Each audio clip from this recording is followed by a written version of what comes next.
Now, in terms of how history judges the horror being unleashed against the Palestinian people in Gaza, when we look back at previous horrors, an excuse many in power have fallen back on was they did not know. There isn't that excuse in this particular horror, not that there was in many of those horrors either. And one of the reasons is that there have been so many who have spoken out. Institutions, we have, of course, the ongoing South African case alleging genocide at the International Court of Justice. In Britain, we have had hundreds of lawyers who signed a letter demanding Britain takes urgent action, whether it be arms embargo and the rest, because of the prospect of complicity in genocide. And we also have very courageous individuals, not least Annelle Sheline, who is a former foreign affairs officer at the US State Department, who has resigned over the question of Gaza. And I think history will record what Annelle has done as someone who very courageously blew the whistle and took a sacrifice for doing so. Annelle, it's such an honor to speak to you. How are you doing? Doing well. Thank you for having me. Do you just want to talk through the moments leading up to this very brave decision of yours? What was going on? What was happening? What made you, what was the process, I suppose? Yeah. So, I initially, in the aftermath of October 7th, as it became clear what U.S. policy was going to be and what the Israeli reaction was going to be, I initially thought it would be useful to stay inside the State Department to try to do what I could. I co-authored a dissent cable. I signed 2 other dissent cables. The State Department held internal discussions about this. Many people were extremely concerned. But I think over time, it just became clear that these decisions were being made at the very top.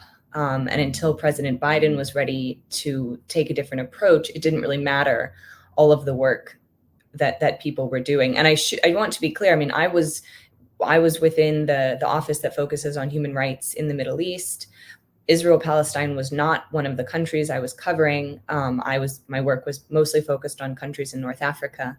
But it did, really undermined our office's ability to just advocate for human rights across the Middle East, not only because members of civil society in these countries didn't want to have anything to do with the US government, understandably, but also what credibility did the US have to advocate for human rights, given what our government was enabling Gaza or inside Gaza? On that, I mean, I wrote a column for The Guardian on the 24th of October entitled, "Israel is clear about its intentions in Gaza. World leaders cannot plead ignorance of what's coming." I wrote that as a marker because I feared after the Iraq war, there was a formulation which was almost identically used by British and American leaders and others, which was, if I knew then what I knew now, I wouldn't have. So Hillary Clinton said, if I knew then what I know now, I wouldn't have voted that way. Deputy leader of the Labour Party, if I knew then what I knew now, I wouldn't have voted for it. Almost exactly the same. Michael Howard, a Conservative, if I knew then what I knew now, I couldn't have voted for that resolution. The point I made there is that Israeli leaders just came out and said what they were going to do. You didn't need to, it wasn't leaked documents. It wasn't reading, it was just they said things like, we're fighting human animals, so we're going to cut off all the essentials of life. All the officials talking about raising Gaza to the ground, creating a city of tents. We're going for, not for accuracy, but for destruction. I mean, it was just so much. Is that part of it? Did you just listen to the intent? Was that, intent is rarely spoken in these ways, I would say. Exactly. I like I said, it was clear quite early on what was going to happen. I mean, I think even, I do commend President Biden for early on telling Israel, don't react the way the US did in the aftermath of 9/11 with just vengeance and, pursuing policies that in many ways were counterproductive in the effort to try to contain, anger at, often justifiable anger at the United States. I think subsequently we've seen, that's really the only thing I can commend President Biden for in the aftermath of October 7th, given his unwillingness to impose any sort of consequences on Israel for the ways that they have continued to violate international law, as well as American laws. I think eventually it did get to the point for me where it was just so clear that US laws were not being followed, and the State Department and White House officials were denying reality, claiming that they were not aware of what was happening, what everybody could see with their own eyes, live streaming out of Gaza. And so that, to your first question about kind of the process of deciding, I had made clear to my supervisors that I was going to resign over Gaza, but I was initially just going to do it quietly. And there have been other people who've done that, just didn't want to work for the US government anymore and left quietly. But then it was conversations with colleagues who said, please speak out. And I eventually, only about a week or so before going public, I decided that I would do this publicly, because I agree that it seems to only be public pressure that is having any effect on this administration, even though thus far the effect has been woefully inadequate and quite minimal. But my hope is that it's building and that we will see a change. I was going to come on to that, because that question of leverage. John Kirby is the White House National Security Communications Advisor. He does some of the press conferences people often see on social media or television. I mean, he said a few days ago that they had no evidence that Israel was breaking international humanitarian law. And given there is the biggest collapse in the nutritional status of a population in recorded history and famine in Gaza, given 70% of civilian infrastructure has been severely damaged or destroyed, and Gaza looks like a different color and texture from space, given 40,000 people have been, perhaps including those under the rubble, have been killed. I mean, I could go on. What, you just listen to that, you think, kind of listening to they don't, I mean, they can't possibly, but do they believe, I mean, they can't possibly believe that. So they're just lying through their teeth when they say things like that, and they know what's actually happening. They're aware of what's happening. Yes. Until the president wants the policy to change, we're going to continue to hear this, sort of Orwellian, war is peace, peace is, like the complete convolution of the facts, which I would argue in many ways is contributing to why we're seeing Biden's poll numbers continue to plummet, which is something I'm quite concerned about. I think that the Trump administration would not be better on these issues, and would be worse on many issues if we were to get Trump back. But the administration is undermining their case that they have tried to put forward, that their administration cares about the rule of law, cares about America's role in the world, cares about supporting allies. Well, I guess they're continuing to support Israel to the exclusion of all these other considerations, whether it's, the war in Ukraine, the concerns about Russia or China, concerns about climate change, saying they were going to advocate for human rights. This is one of the questions that I still has not been answered for me, which is, why is it that this unconditional US support for Israel seems to outweigh all of these other considerations that I do think increasingly for many Americans, it just doesn't really make sense. Like, why continue to pursue this policy given that they're violating US law to do so? What do you think is driving it? I mean, it's not, there's Saudi Arabia is another example of a US ally which perpetrates terrible human rights abuses. It's not exclusive, but you can see the impacts that this, the scale of this crime is just so dramatic. It's so obscene. What do you think is driving it? What's your kind of impression of why there was this total unwavering commitment? I mean, Joe Biden is a self-described Zionist. He's been this way throughout his career. And I do think that much of this does come back to him, which again, remains just so puzzling, because, this is part of his whole persona, is a compassionate person. He's someone that America could trust, over someone like Trump, who just, is so blatantly self-interested. So again, in so many ways, I'm just confused as to why the administration I mean, again, if it were just this cold political calculus of thinking about their reelection chances, I think he's undermining himself in so many ways. Again, beyond just this basic human question of how could you allow this to happen to a group of other people, and to then criticize those who come out and say, I don't want to support what is being done to this group of people. You know, we're all watching it in real time, and it's been 6 months almost. I mean, on that, oh yeah, carry on. Sorry, do carry on. No, go ahead. Well, no, I mean, he was asked about. There was an interview in the New Yorker by Isaac Chotiner. Hold on, this was this wasn't an interview with you? I'll just double check now. This was, I think, a colleague of yours. Am I wrong here? Or was this an interview with you? I don't think. No. Yeah, Biden's increasingly contradictory Israel policy. I beg your pardon. It was. I just saw for a minute. It says a former U.S. State Department official. I was like, oh wow. No, but in that, the point that was made was he was asked, talking about, I do wonder if the people who make policy in America don't have the same emotion when it comes to Palestinian lives. Do you think that's fair? And that they responded, this other State Department official, I think it's fair to say yes, that Americans have a pro-Israel sensibility. But he was talking there, when he was asked, I do wonder if people make policy in America don't have the same emotion when it comes to Palestinian lives.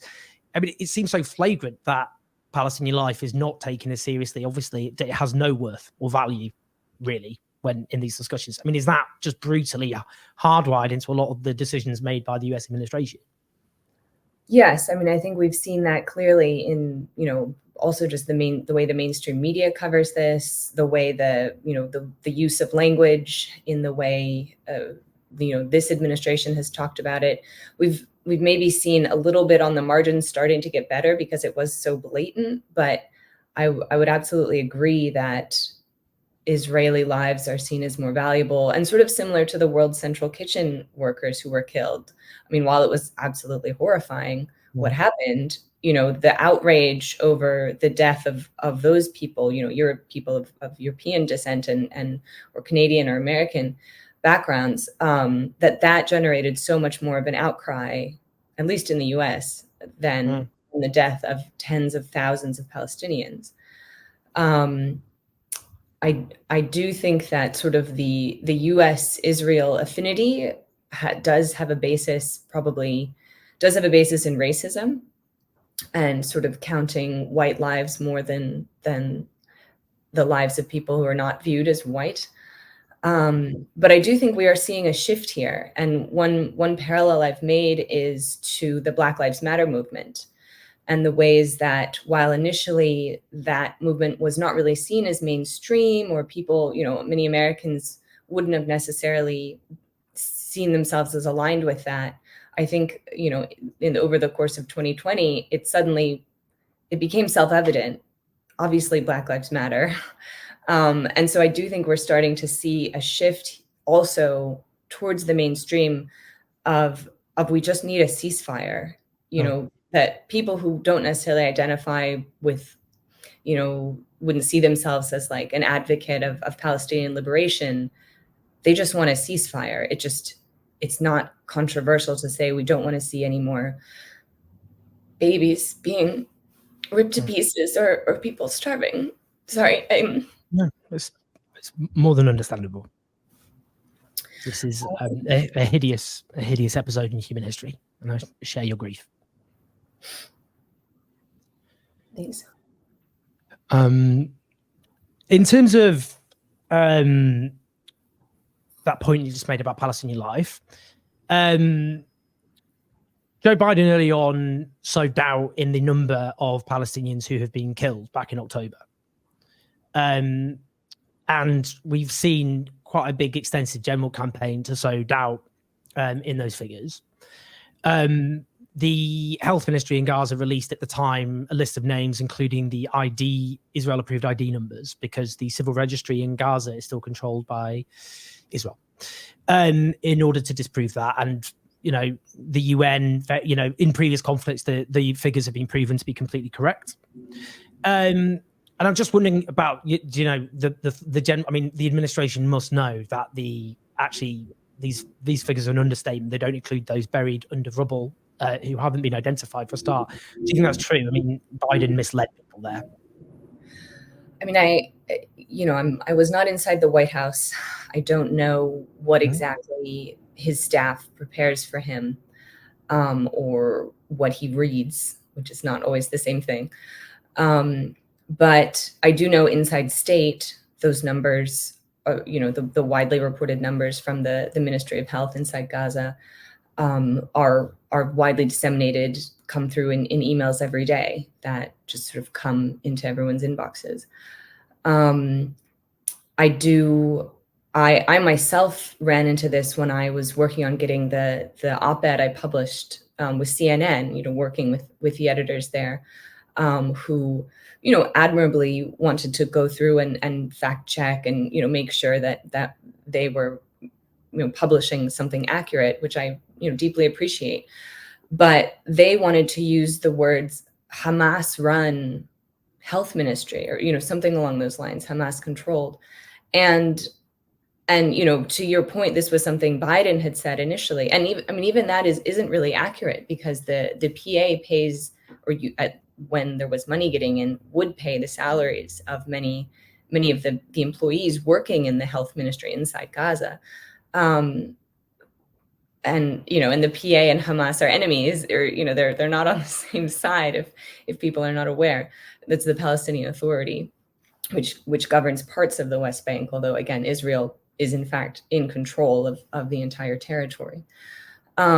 So in general, I do just find that whenever it's a question of Palestinians being the victims, it is always interrogated, or there's always this, well, we have to look into that. We have to investigate. We can't call it a genocide.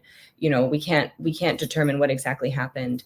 Whereas if it's an accusation against, where Israelis are the victims, there's no need for investigation. It's just assumed like, oh, well, of course, in looking at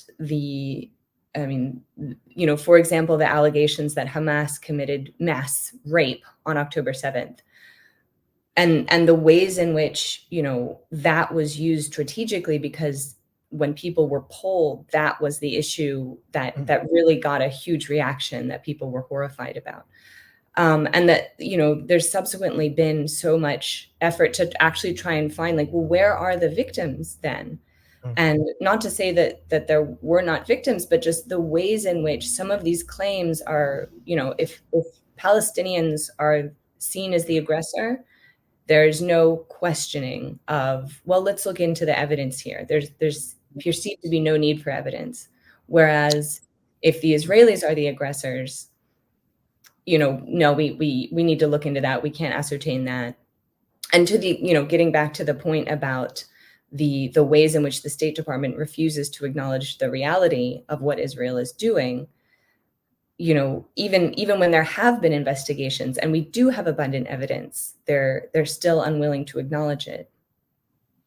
I mean, on that, obviously we're talking there quite rightly, very emotionally about the impact, human impact, and we're talking, 14,000 children is an underestimate, because it doesn't include those buried under the rubble. And it's an unprecedented, for a very long time, slaughter of children in a very crowded part of the world, in which nearly half of the population are kids. I mean, it just kind of think how, because obviously in my head I say, it must be a soulless bureaucracy making crude strategic, although I'll ask you about that, about US power and seeing Israel as a strategic ally. And, the 1980s, Joe Biden, as you mentioned, calling himself a lifelong Zionist, he said in the mid-80s to Congress, if Israel didn't exist, we'd have to create it, but made it the point in terms of to serve US interests, that it serves US interests in the region. So he wasn't even making the argument there about a Jewish homeland. He was talking about Israel in the sense that this is a strategically important thing for the US power. I mean, just that impact of just, they must, it's such an obvious obscene crime. Is it just, do you think, how much is that just hitting them?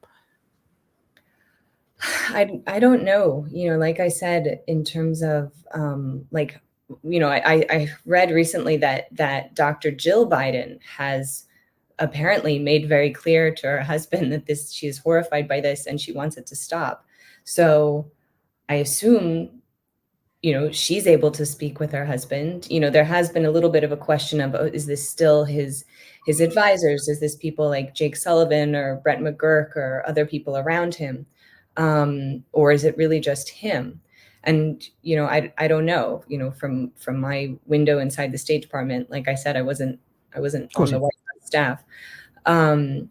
But it does, I would just go back to the ways in which, many, many people inside state are devastated by what's happening. And they see it, again, not only in terms of the impact on Palestinians inside Gaza, but on the US standing in the world. And like I mentioned, these other priorities that this administration had identified as existential, whether it's climate change or competition with China,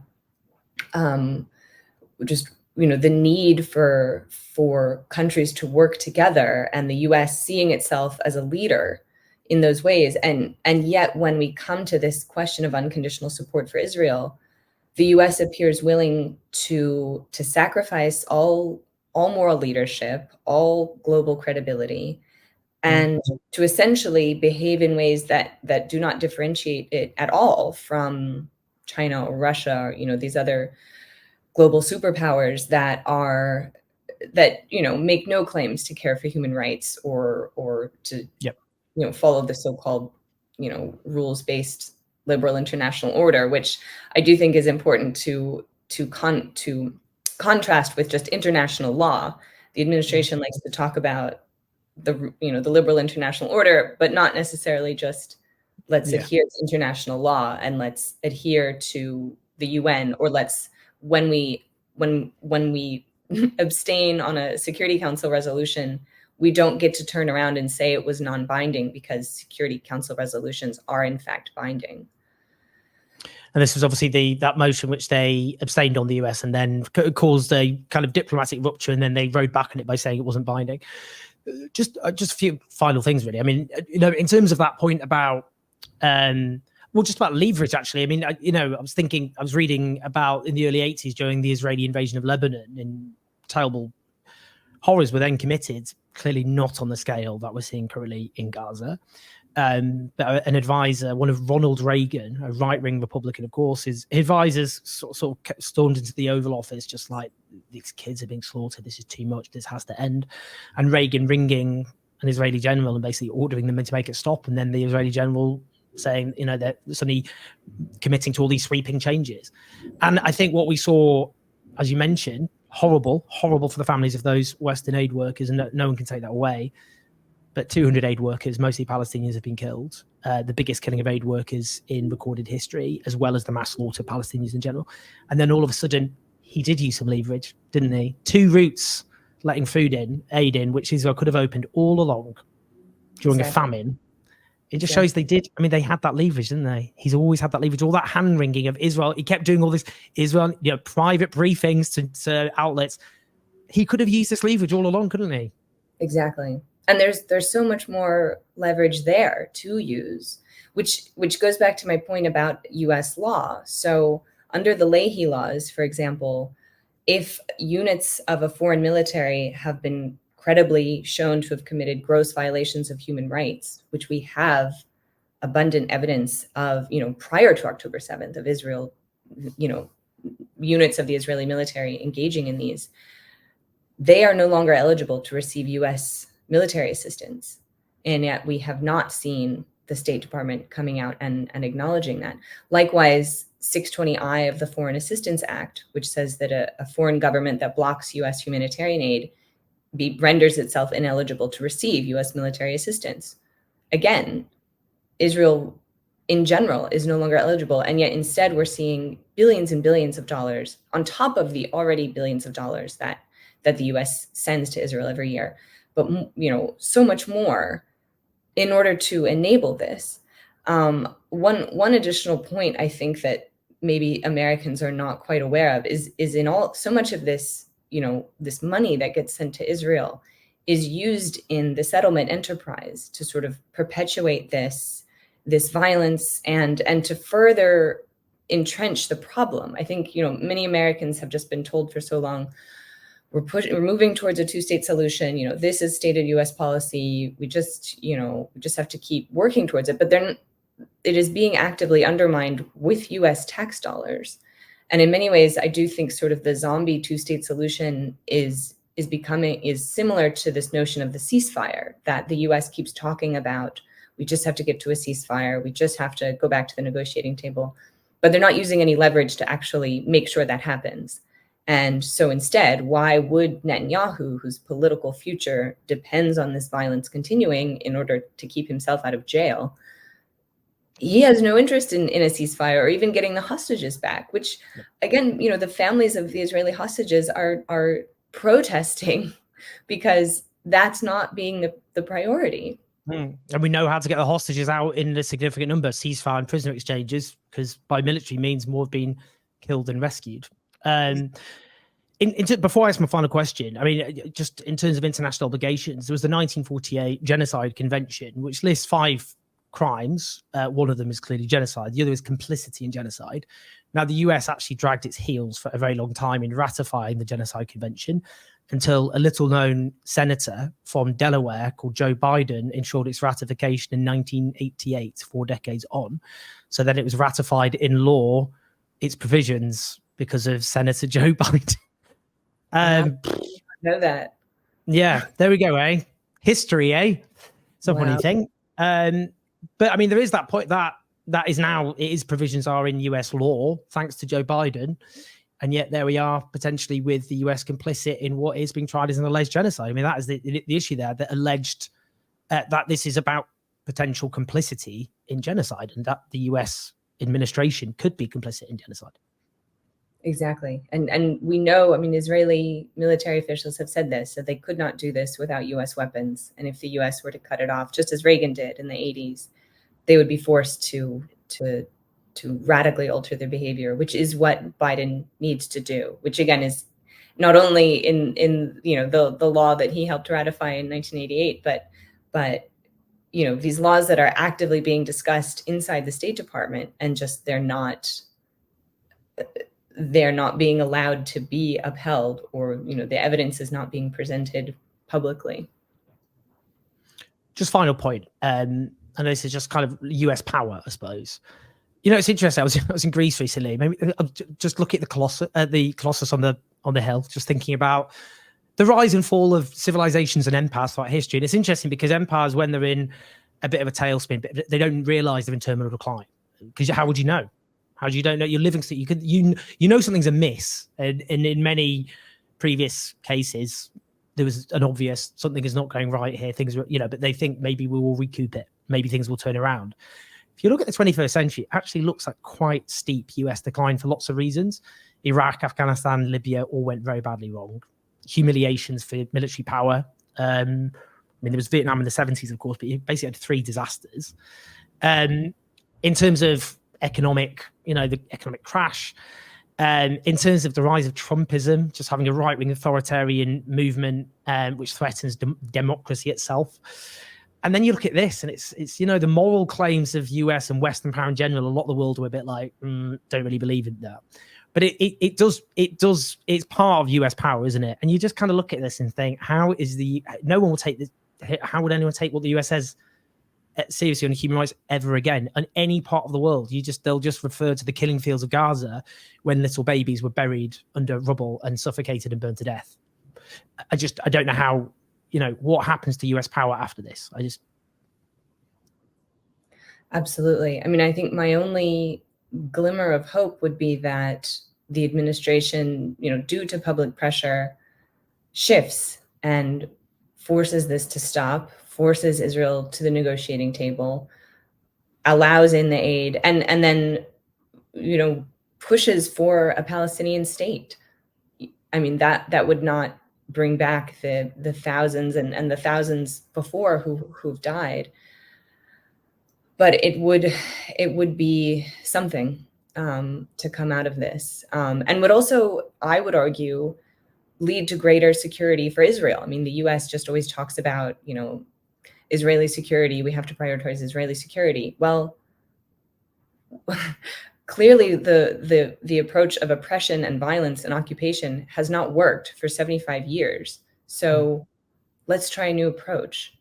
And while I don't know if that would be enough to regain any sort of moral leadership, I do think that may be irrevocably lost. I personally would feel that it would at least be a start.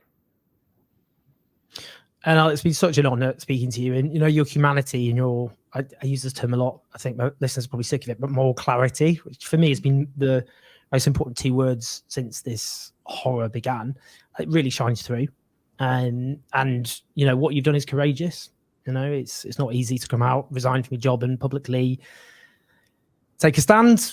But as I keep saying, history is a savage judge. And I think it will look back at this period and it will, as I keep saying in these videos, it will look at who spoke out and who didn't. And I've got to the point now where people who still support this, I'm kind of like, well, you're so beyond, you're so beyond any kind of moral understanding of the world I have. I can't even negotiate with that anymore. But it's people who stay silent. That's I'm struggling with that a lot, actually. People who know this is wrong, but they won't speak out. They're scared. I get it. They're worried about the backlash. They're worried about the consequences. But it's not good enough. And that's why it's so important people like you have spoken out. You've shown leadership, moral clarity, and you encourage other people to speak out. And also you lay a marker. There was no excuse. People knew.